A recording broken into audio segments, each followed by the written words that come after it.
Duplicate દવાઓ અને corporate discount વિરુદ્ધ કેમિસ્ટ એસોસિએશનનું આંદોલન. ઓનલાઈન દવાના વેપારના વિરોધમાં મહીસાગર જિલ્લાના સંતરામપુર તાલુકાના તમામ મેડિકલ સ્ટોર રહ્યા બંધ. મળતી માહિતી અનુસાર ગેરકાયદેસર રીતે ઓનલાઈન ચાલતા દવાના વ્યવસાય, ડુપ્લિકેટ દવાઓના વેચાણ તેમજ કોર્પોરેટ સ્તરે મોટા ડિસ્કાઉન્ટ આપી નાના દવા વેપારીઓના હિતોને નુકસાન પહોંચાડવામાં આવી રહ્યું હોવાનું કેમિસ્ટ એસોસિએશન દ્વારા જણાવાયું છે. આ પ્રકારની પ્રવૃત્તિઓને કારણે સામાન્ય જનતાના સ્વાસ્થ્ય સાથે ગંભીર ચેડા થવાની શક્યતા ઊભી થઈ રહી હોવાનું પણ જણાવાયું હતું. આ બાબતને ધ્યાનમાં રાખીને AIOCD ગુજરાત ફેડરેશન તથા માતૃ સંસ્થા પંચમહાલ કેમિસ્ટ એન્ડ ડ્રગિસ્ટ એસોસિએશનના આહવાન અનુસાર તારીખ 20/5/2026ના રોજ સંતરામપુર ખાતે એક દિવસનો શાંતિપૂર્ણ મેડિકલ સ્ટોર બંધ રાખી સરકાર સમક્ષ વિરોધ નોંધવામાં આવ્યો હતો.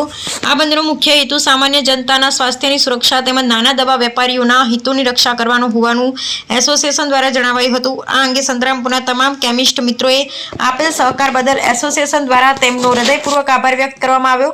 સાથે સાથે આ બંધને કારણે સંતરામપુર તથા તાલુકાની પ્રજાને દવાઓ બાબતે કોઈપણ પ્રકારની તકલીફ પડી હોય તો તમામ દવા વેપારીઓએ જનતાની માફી માંગી પણ હતી.